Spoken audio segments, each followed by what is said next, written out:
Right, so we made a bit of progress since last month. As you can see, I have the half shaft fitted. There's a new bearing and a new seal in here. These have been painted up and fitted, the universal joints, all cleaned up and refit. I have to torque those down now. So I'm going to fit this steering knuckle onto the axle. I also got the axle shaft back.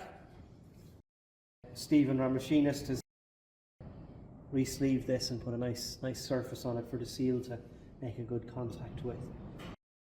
So I'm going to assemble this, torque that up. But before I fit this, I want to clean out some of the threads where the studs have come out. I'm going to do that with a tap.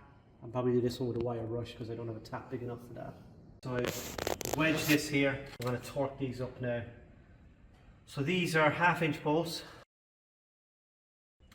and they're 10.9s. I know that because you can see the lines, six lines, make them a grade 8 bolt, whereas if they only had 3 lines, it'd be grade 5. So dry, these should take about 110 foot-pounds of torque. So I'm going to put about 100 onto it and see how that goes. Right, I'll set this now for 100 foot-pounds. 100. I already torqued these to 80, so I can go straight to 100 with them. Hopefully they'll be alright. There we go. I'll check these ones while I'm at it as well.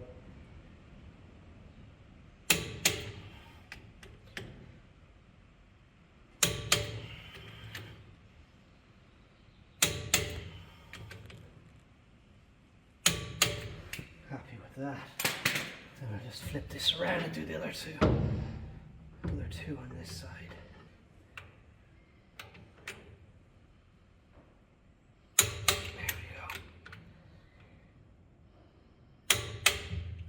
Now, that's that. I'll put these back on. These are all cleaned and re-greased, so they should be nice. Put that one on the bottom.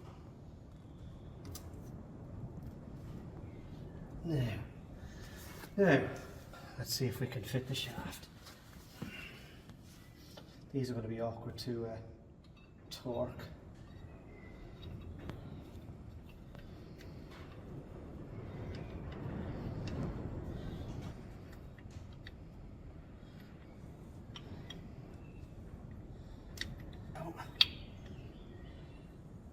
Right, I'll tighten these up by hand as much as I can. I don't know if I can say mini milestone. This is, I'm quite excited. Really looking forward to getting this bit done. Feel like I'm making progress.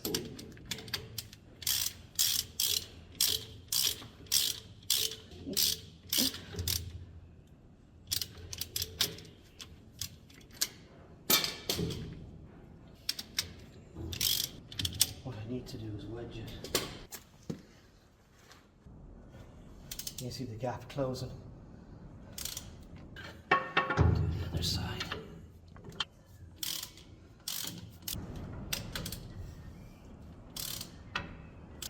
Now, we'll torque them up. And do the other two.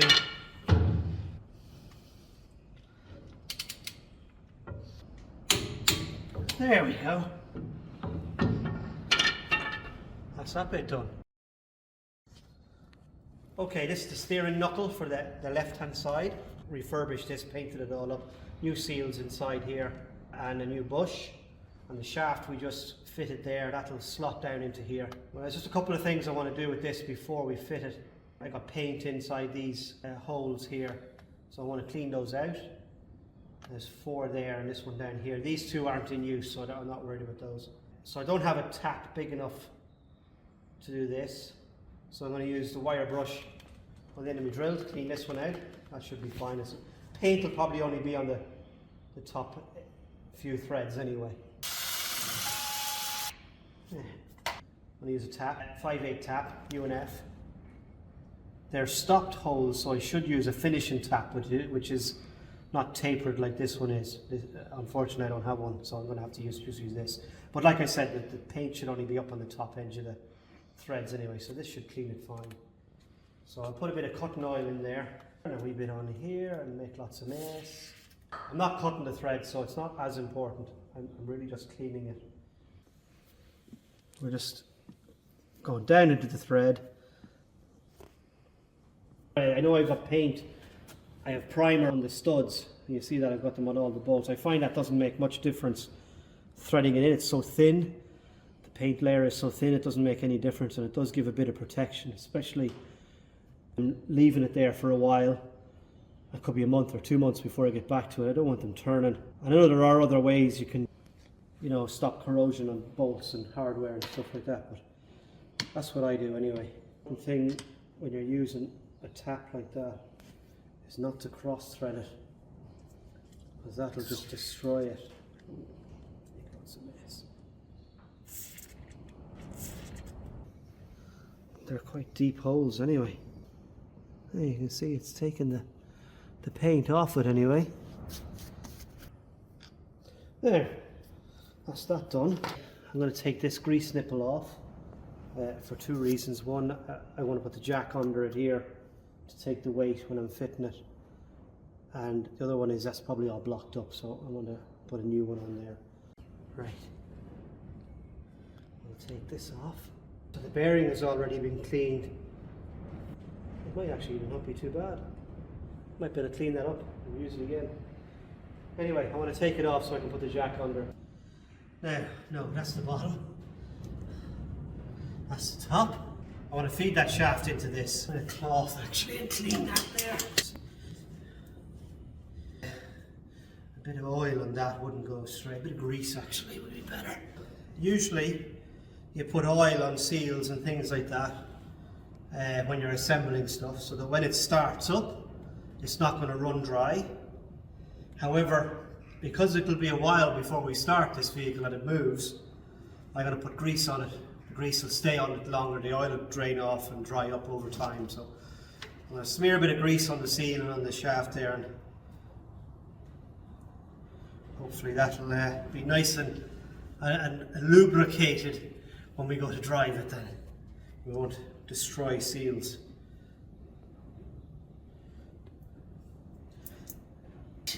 Right, I think if I tip this that way to start with, I want you to stay up there. So go up with the jack, up more. Go on, we need to get this bolt in line with that hole there. Oh yes, they're coming through now, aren't they?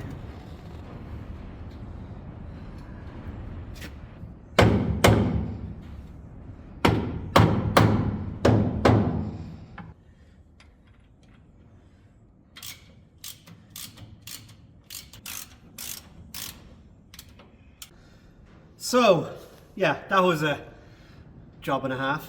We got it together. For the astute among you, or the eagle-eyed, you'll notice it's a bit like Hitler. I'm missing a nut. So I have one short, so I have to clean that up and that'll be done for next time. So a few more bits to put on here, and that'll conclude this. I'm going to put this piece on here. I don't even know what it's called. It goes down. Another piece down here has to go on. The back plate here for the brakes. So I'm going to fit those, and that'll conclude what we're doing for today. Let's start with this. So this goes on up here.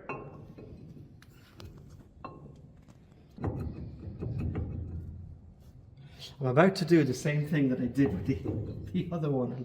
I need to clean out these holes with paint. So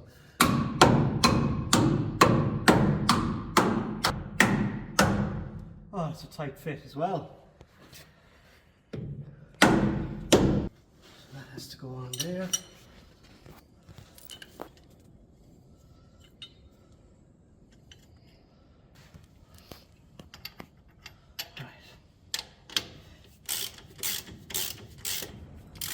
So this is the arm for the steering damper. which connects to the axle further up there. And this is for the brake pipes. They come from here to here, the flexible pipes. So that's down. I'm just going to torque this up. So these bolts here, they were 5/8. I torqued them because there was quite a bit of resistance with the paint, because I forgot to clean them out of the holes. I went for the upper end of the torque, so I went for 175 foot-pounds on there. They'd take 180 maximum. So these only be about 100.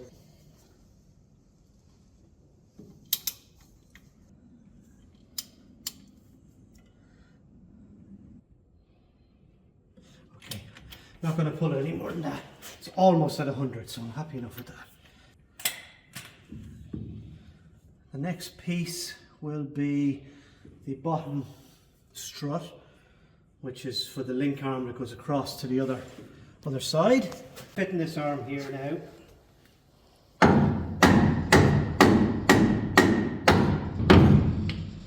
Now, right, got the big guns. Tightening this one anyhow. Okay, I want to turn it around.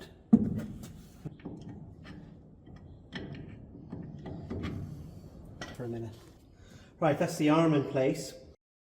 I just have to torque it up, which I'm not going to do now because I can't get the torque wrench in at the back of it. So the last bit then is this backing plate for the brakes. So, and this will finish us up then for today.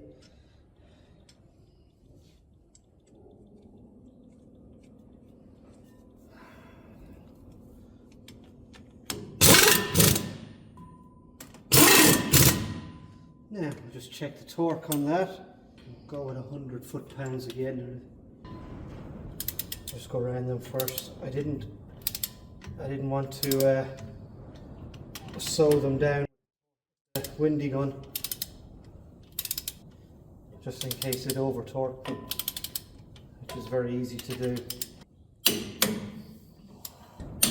That's it. One steering knuckle. I'm pretty pleased with that. So next time, hopefully what we'll be doing, well, next time when we come back to this area, we're going to be fitting this hub. In order to do that, I have to replace all these wheel studs.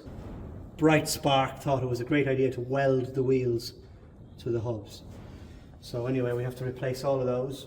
And the oil seals in here, I'll be using the original bearing because I think it's going to be fine. The wheel cylinders.